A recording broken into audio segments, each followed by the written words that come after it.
Hi, welcome to Kingston Libraries Live. It's Beth here again, ready to read you another chapter of The Railway Children. Chapter 6, Saviours of the Train. The Russian gentleman was better the next day, and the day after that better still, and on the third day he was well enough to come into the garden. A basket chair was put for him, and he sat there, dressed in clothes of father's which were too big for him. But when mother had hemmed up the edges of the sleeves and the trousers, the clothes did well enough. He was a kind face now that it was no longer tired and frightened, and he smiled at the children whenever he saw them. They wished very much that he could speak English. Mother wrote several letters to people she thought might know the whereabouts, in England, of a Russian gentleman's wife and children. Not to the people she used to know before she came to live at the Three Chimneys, she never wrote to any of them, but to strange people, members of Parliament and editors of papers, and secretaries of societies. And she did not do much of her story writing, only correct proofs as she sat in the sun near the Russian, and talked to him every now and then. The children wanted very much to show how kindly they felt to this man who had been sent to prison and to Siberia just for writing a beautiful book about poor people. They could smile at him, of course. They could, and they did. But if you smile too constantly, the smile is apt to get fixed like the smile of the hyena, and then it no longer looks friendly, but simply silly. So they tried other ways, and brought him flowers till the place where he sat was surrounded by little fading bunches of clover and roses and Canterbury bells. And then Phyllis had an idea. She beckoned mysteriously to the others and drew them into the backyard. And there, in a concealed spot between the pump and the water butt, she said, "You remember Perks promising me the very first strawberries out of his own garden?" Perks, you will recollect, was the porter. "Well, I should think they're ripe now. Let's go down and see." Mother had been down, as she promised, to the station master and told the story of the Russian prisoner, but even the charms of the railway had been unable to tear the children away from the neighbourhood of the interesting stranger, so they had not been to the station for 3 days. They went now, and, to their surprise and distress, were very coldly received by Perks. "Highly honoured, I'm sure," he said when they peeped in at the door of the porter's room, and he went on reading his newspaper. There was an uncomfortable silence. "Oh dear," said Bobby with a sigh, "I do believe you're cross." "What? Me? Not me," said Perks loftily. It ain't nothing to me." "What ain't nothing to you?" said Peter, too anxious and alarmed to change the form of words. "Nothing ain't nothing. What appears either there or elsewhere," said Perks. "If you likes to have your secrets, have 'em and welcome. That's what I say." The secret chamber of each heart was rapidly examined during that pause that followed. 3 heads were shaken. "We haven't got any secrets from you," said Bobby at last. "Maybe you have, maybe you haven't," said Perks. "It ain't nothing to me. And I wish you all a very good afternoon." He held up the paper between him and them and went on reading. "Oh, don't," said Phyllis in despair. "This is truly dreadful. Whatever it is, do tell us." "We didn't mean to do it, whatever it was." No answer. The paper was refolded and Perks began on another column. "Look here," said Peter suddenly. "It's not fair. Even people who do crimes aren't punished without being told what it's for, unless it's in Russia." "I don't know nothing about Russia." "Oh, yes, you do. My mother came down on purpose to tell you and Mr. Gills all about our Russian." "Can't you fancy it?" said Perks indignantly. "Don't you see I'm asking of me to step into a room and take a chair and listen to what her ladyship has to say?" "Do you mean to say you've not heard?" "Not so much as a breath. I did go so far as to put a question, and he shuts me up like a rat trap. 'Affairs of state, Perks,' says he. But I did think one of you would have nipped down to tell me. You're here sharp enough when you want to get anything out of old Perks." Phyllis flushed purple at the thought of the strawberries. "Information about locomotives or signals or the likes," said Perks. "We didn't know you didn't know. We thought Mother had told you. We wanted to tell you, only we thought it would be a stale news." The 3 spoke all at once. Perks said it was all very well, and still held up the paper. Then Phyllis suddenly snatched it away and threw her arms around his neck. "Oh, let's kiss and be friends," she said. "We'll say we're sorry first, if you like, but we didn't really know that you didn't know." "We are so sorry," said the others. and Perks at last consented to accept their apologies.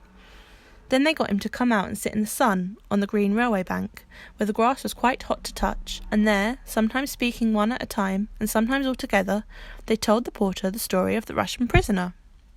"Well, I must say," said Perks, but he did not say it, whatever it was. "Yes, it is pretty awful, isn't it?" said Peter, "and I don't wonder you were curious about who the Russian was." "I wasn't curious, not so much as interested," said the porter. "Well, I do think Mr. Gills might have told you about it. It was horrid of him." "I don't keep no down on him for that, missy," said the porter. "'Cause why? I see his reason. 'Ere Russian size and 'ere war. And I'm a Jap. Course, he wouldn't want to give it away that it's his own side tale like that here. It ain't human nature. A man's got to stand up for his own side whatever they does. That's what it means by party politics. I should have done the same myself if that long-haired chap had been a Jap." "But the Japs don't do cruel, wicked things like that," said Bobby. "Perhaps not," said Perks cautiously. "Still, you can't be sure with foreigners. My own belief is that they're all tarred with the same brush." "Then why are you still on the side of the Japs?" Peter asked. "Well, sir, you see, you must take one side or the other. Same as with Liberals and Conservatives. The great thing is to take your side and then stick to it, whatever happens."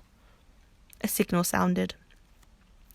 "There's the 3:14 up," said Perks. "You lie low till she's through, and then we'll go up along to my place and see if there's any of them strawberries ripe, what I told you about." "If there are any ripe, and you do give them to me," said Phyllis, "you won't mind if I give them to the poor Russian, will you?" Perks narrowed his eyes and then raised his eyebrows. "So it was them strawberries you came down for this afternoon, eh?" said he. This was an awkward moment for Phyllis. To say yes would seem rude and greedy, and unkind to Perks. But if she knew she said no, she would not be pleased with herself afterwards. So, "Yes," she said, "it was." "Well done," said the porter. "Speak the truth, and shame the—" "But we'd have to come down the very next day if we'd known you hadn't heard the story," Phyllis added hastily. "I believe you, missy," said Perks, and sprang across the line, 6 feet in front of the advancing train. The girls hated to see him do this, but Peter liked it. It was so exciting. The Russian gentleman was so delighted with the strawberries that the three racked their brains to find some other surprise for him. But all the racking did not bring out any idea more novel than the wild cherries, and this idea occurred to them the next morning. They had seen the blossom on the trees in the spring, and they knew where to look for wild cherries now that the cherry time was here. The trees grew all up and along the rocky face of the cliff out of which the mouth of the tunnel opened. There were all sorts of trees there, birches and beeches and baby oaks and hazels, and among them the cherry blossoms had shone like snow and silver. The mouth of the tunnel was some way from the 3 chimneys. Some mother let them take their lunch with them in a basket, and the basket would do to bring the cherries back in if they found any. She also lent them her silver watch so that they could not be late for tea. Peter's waterberry had taken it into its head not to go since the day when Peter dropped it into the water butt, and they started. When they got to the top of the cutting, they leaned over the fence and looked down to where the railway lines lay at the bottom of what, as Phyllis said, was exactly like a mountain gorge. If it wasn't for the railway at the bottom, it would be as though the foot of man had never, wouldn't it? said she. The sides of the cutting were of grey stone, very roughly hewn. Indeed, the top part of the cutting had been a little natural glen that had been cut deeper to bring it out into the level of the tunnel's mouth. Among the rocks, grass and flowers grew, and seeds dropped by birds in the crannies of the stone had taken root and grown into bushes and trees that overhung the cutting. Near the tunnel was a flight of steps leading down to the line, just wooden bars roughly fixed into the earth, a very steep and narrow way, more like a ladder than a stair. "We'd better get down," said Peter. "I'm sure the cherries would be quite easy to get from the side of the steps. You remember it was there when we picked the cherry blossoms that we put on the rabbit's funeral grave." So they went along the fence towards the little swing gate, that is at the top of the steps, and then they were almost at the gate when Bobby said, "Hush! Stop! What's that?" "That," was a very odd noise indeed. A soft noise, but quite plainly to be heard through the sound of the wind in the tree branches and the hum and whir of the telegraph wires. It was a sort of rustling, whispering sound. As they listened, it stopped, and then it began again. And this time it did not stop, but grew louder and more rustling and more rumbling. "Look!" cried Peter suddenly. "The tree over there!" The tree he pointed at was one of those that have rough grey leaves and white flowers. The berries, when they had come, are bright scarlet, but if you pick them, they disappoint you by turning black before you get them home. And, as Peter pointed, the tree was moving. Not just the way trees ought to move when the wind blows through them, but all in one piece, as though it were a live creature and were walking down the side of the cutting. "It's moving!" cried Bobby. "Oh, look, and so are the others. It's like the woods in Macbeth." "It's magic," said Phyllis breathlessly. "I always knew this railway was enchanted." It really did seem like a little magic. For all the trees, for about 20 yards on the opposite bank, seemed to be slowly walking down towards the railway line. The tree with the grey leaves bringing up the rear like some old shepherd driving a flock of green sheep. "What is it? Oh, what is it?" said Phyllis. "It's much too magic for me. I don't like it. Let's go home." But Bobby and Peter clung fast to the rail and watched breathlessly, and Phyllis made no movement towards going home by herself. The trees moved on and on. Some stones and loose earth fell down and rattled all along the railway metals far below. "It's all coming down," Peter tried to say, but he found there was hardly any voice to say it with. And indeed, just as he spoke, the great rock, on the top of which the walking trees were, leaned slowly forward. The trees, ceasing to walk, stood still and shivered. Leaning with the rock, they seemed to hesitate a moment, and then the rock and trees and grass and bushes, with a rushing sound, slipped right away from the face of the cutting and fell on the line with a blundering crash that could have been heard half a mile off. A cloud of dust rose up. "Oh," said Peter in awestruck tones, "isn't it exactly like when the coals come in, if there wasn't any roof to the cellar and you could see down?" "Look what a great mound it's made," said Bobby. "Yes, it's right across the down line," said Phyllis. "That'll take some sweeping up," said Bobby. "Yes," said Peter slowly. He was still leaning on the fence. "Yes," he said again, still more slowly. Then he stood upright. "The 11:29 down hasn't gone by yet. We must let them know at the station or there'll be a most frightful accident." "Let's run," said Bobby, and began. But Peter cried, "Come back!" and looked at Mother's watch. He was very prompt and businesslike, and his face looked whiter than they had ever seen it. "No time," he said. "It's 2 miles away. It's past 11. "Couldn't we," suggested Phyllis breathlessly, "couldn't we climb up a telegraph post and do something to the wires?" "We don't know how," said Peter. "They do it in the war," said Phyllis. "I know I've heard of it."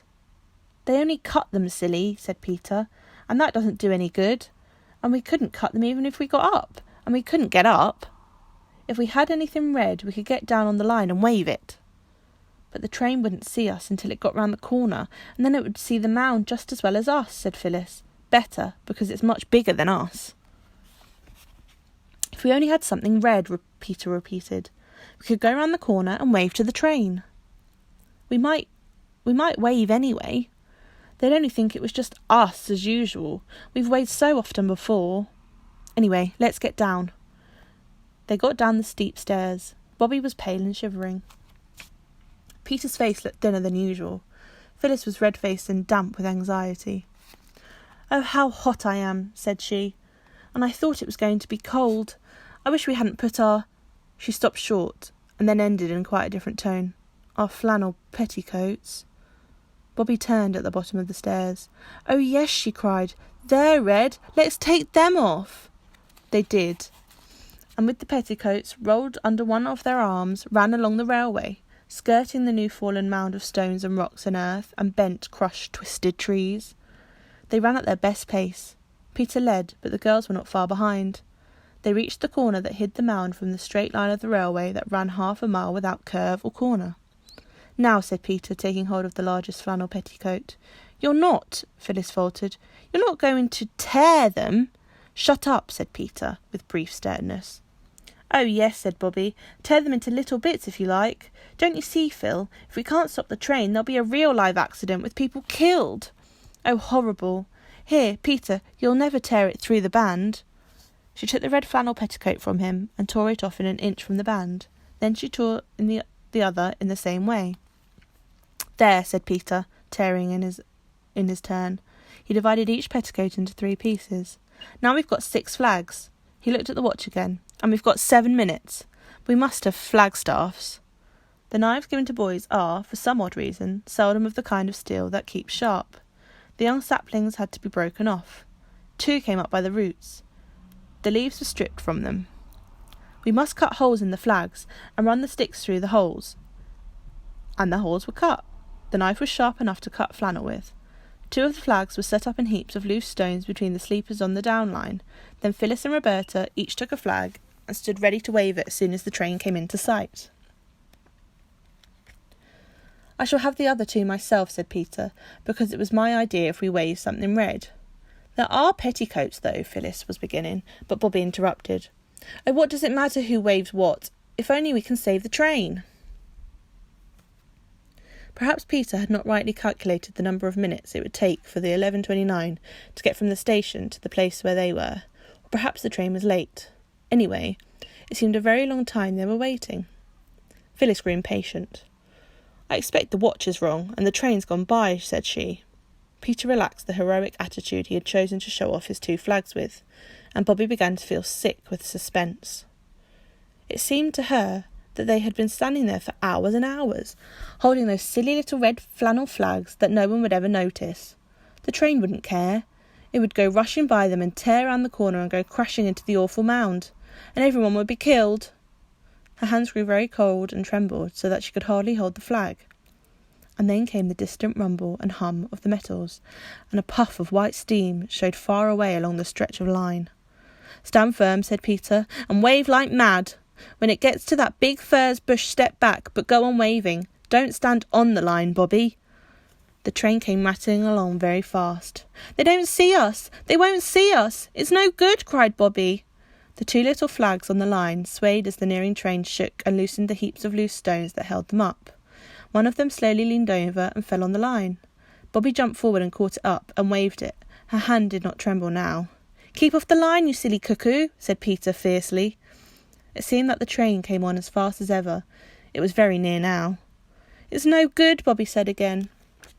"Stand back," cried Peter suddenly, and he dragged Phyllis back by the arm. But Bobby cried, "Not yet, not yet," and waved her 2 flags right over the line. The front of the engine looked black and enormous. Its voice was loud and harsh. "Oh, stop, stop, stop," cried Bobby. No one heard her. And at least Phyllis and Peter didn't, for the oncoming rush of the train covered the sound of her voice with a mountain of sound. But afterwards she used to wonder whether the engine itself had not heard her. It seemed almost as though it had, for it slackened swiftly, slackened and stopped, not 20 yards from the place where Bobby's 2 flags waved over the line. She saw the great black engine stop dead, but somehow she could not stop waving the flags. And when the driver and the fireman had got off the engine, and Peter and Phyllis had gone to meet them and pour out their excited tale of the awful mound just round the corner, Bobby still waved the flags, but more and more feebly and jerkily. When the others turned towards her, she was lying across the line with her hands flung forward, still gripping the sticks of the little red flannel flags. The engine driver picked her up, carried her to the train, and laid her on the cushions of the first-class carriage. "Gone right off in a faint," he said. "Poor little woman. And no wonder.